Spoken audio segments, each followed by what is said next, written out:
My name is Heather Feather. I am the owner of Rare Bird Medicine, and today's topic is math is home. I have two words that I've always considered my favorite words, or at least have for a couple decades. The first is home, the second is family. And for some people, you may hear the word family and it's like, ugh, And that may not be where you get your liquid gold in this life. I did a video called Liquid Gold under YouTube's Rare Bird Medicine channel. You can find that video if you want to learn more about that. But for me, my liquid gold was my family. My mother was like Demeter, Ceres, the Empress card, even in the aspects of the mourning mother, because as soon as she brought in all three of her children, her husband, my father, drowned in the river. So my mother was, on many, many levels, one of the sources of liquid gold that I got to experience in this life. And I take 1,000 knees. I'm humbled and grateful. And she gave me a great sense of home. And she died in a car accident a month before I turned 25. I'm 49. She's been gone from this plane a long time. Daddy drowned when I was a wee babe. And so the sense of home as a single 49-year-old individual, for me, has always been a beating heart that is near mine. It's never really been a place. And so, my mother was my sense of home. And she, like I said, died right before I turned 25. And I feel like, I always think of that book of the little bird. It's called Are You My Mother? That's going around. It's like, are you my mother? And it's like, oh, no, you're a triangle or whatever. And I kind of feel like there's this component of that. I love that book when I was a little kid. And I feel like it's kind of what I've been doing on some level, is looking for that beating heart next to mine that gives me this sense of being at home, being with my family, being with my nest, odd little bird, and I feel like there should be more than one bird in this nest. And now, today, my sense of home, my sense of family is Salusa, my cat's beating heart. She is my home. She is my family. She is my nest. I feel at home, whether I'm in the house with her, out of the house with her, whatever we're doing. I'm at home next to her beating heart, and I'm so grateful. I'm so grateful. But I was driving to the mountain the other day and thinking about this, and I often pray when I drive, I'm praying for all the different vehicles I drive past, but also praying for the self at times. And I was praying, like, I do sense this destiny that I have, and the Akashic Records have spoken to it, to love and be loved on all levels. And I believe that does include a human beating heart that will be next to mine from now to the grave until I turn to ash, or, whatever that is. So as I was saying this prayer of, like, I want to be fully at home in my nest with my family, with the beloved,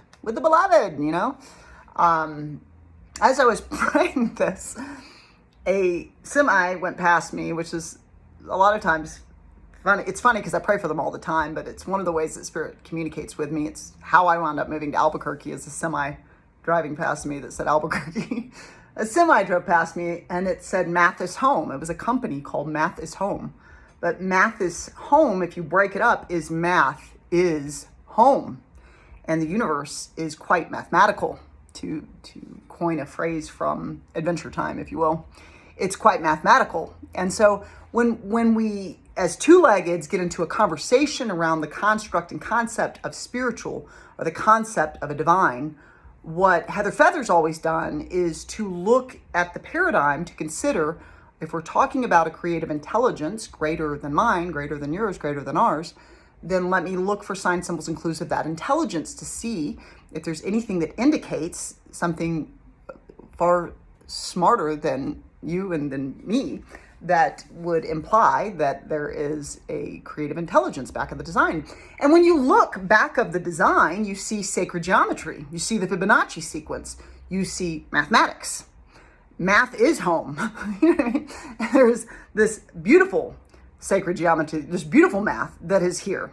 And all of our brilliant minds and all of our brilliant mathematicians and physicists, and how cool and neat are they, are simply witnessing something that is already present in the field, an intelligence that was there. So they're engaging with something, a math or an intelligence that was already present.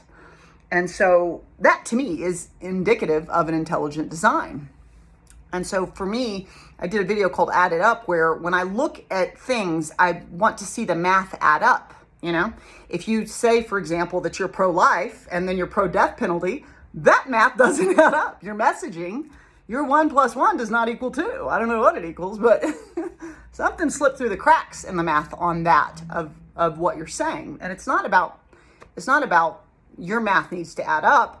In order for me to feel that I am communing with intelligence, the math of what I'm connecting to is going to add up. It's going to make sense because the math back of our design consistently adds up. And one of the biggest things that it adds up to is it adds to 1. There's one undulating blob of energy called atoms made of predominantly emptiness, which I talk about a bunch because my question is, are we really here if we're made of emptiness? Do you exist if you're made of emptiness? Like, let's marinate heavily for a second. Interesting. Well played, God.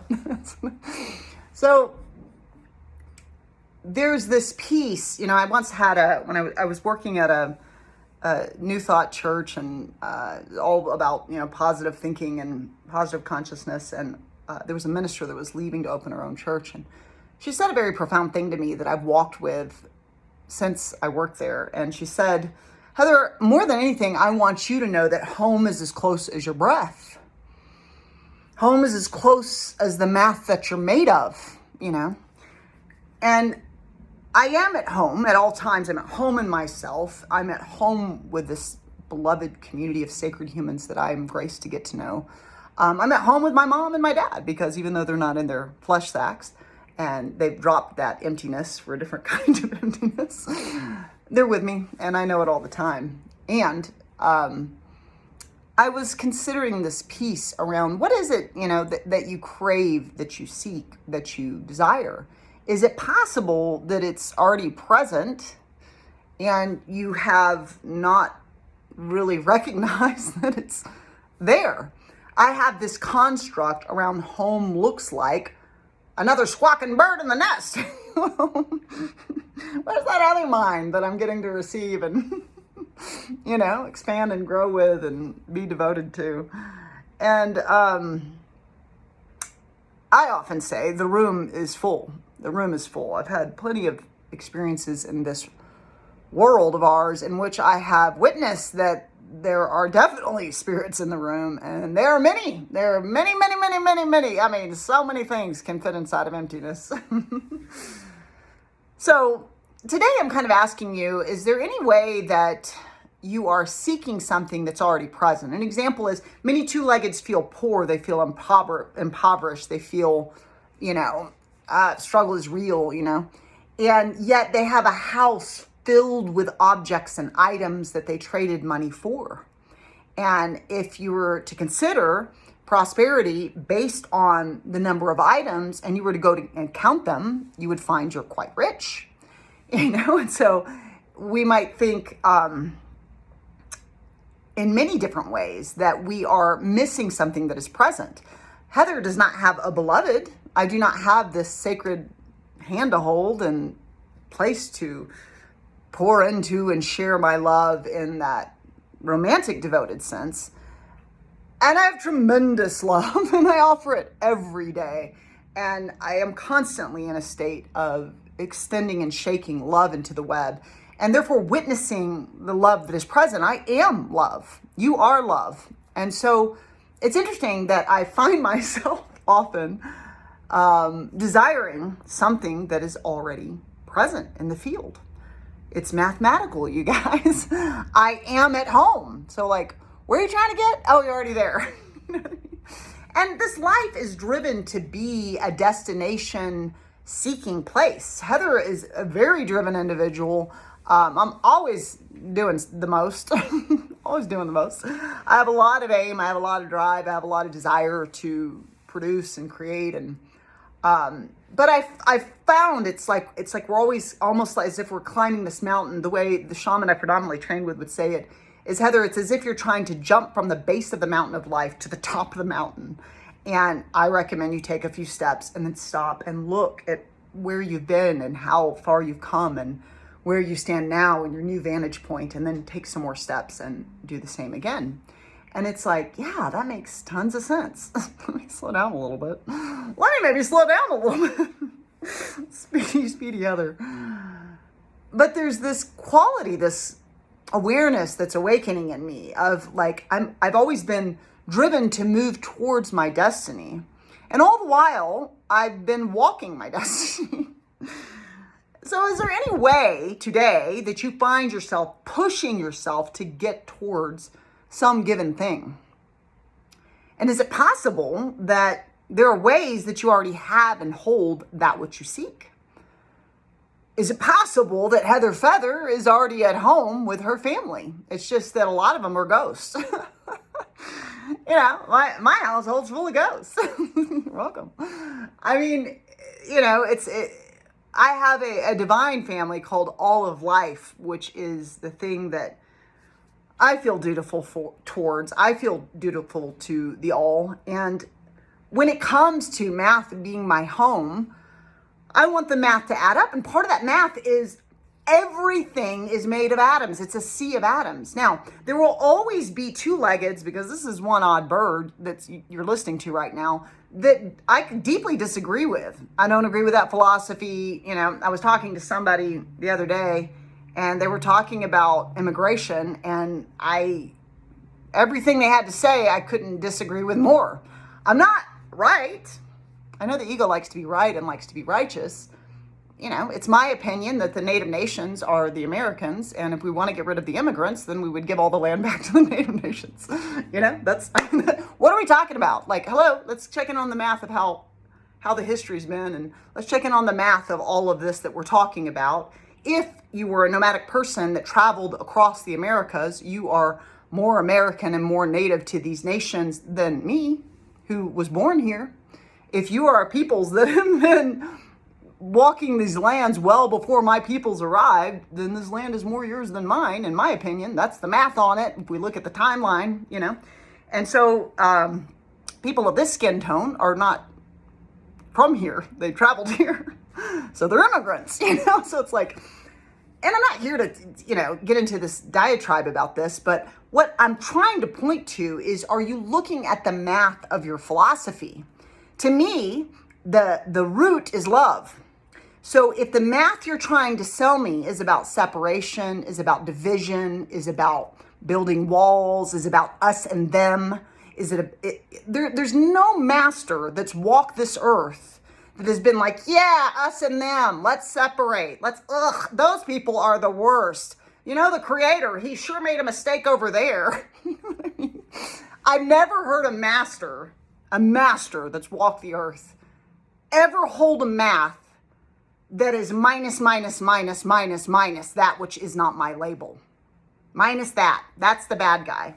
That's not how masters speak. Masters speak from a space of union, communion, bridge building, 1 + 1 = 2. Let's come into the union of you and I and figure out how to cooperate in a paradigm when diversity is the matrix of how creation operates. And so Heather Feather, although deeply spiritual, has a very scientific sense to her being. My father was very scientific, very mathematical, if you will, and my mother deeply spiritual. And so that part of me always wants to see, how is the math adding up for me so that I can stand in the temple of the true home?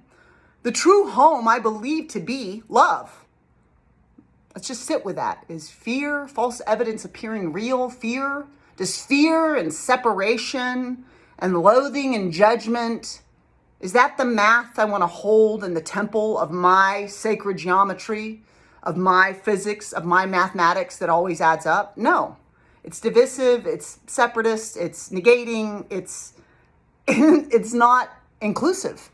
So I always am checking in to make sure that my math is inclusive. And many of the videos in which I'm talking about is I'm asking humanity, where have you cast any part of the all into the shadows? And there you'll find your math is not adding up, because subatomically they are you, whether you agree with them or not. And there have always been those that have agreed and those that have disagreed in this realm since the beginning of time.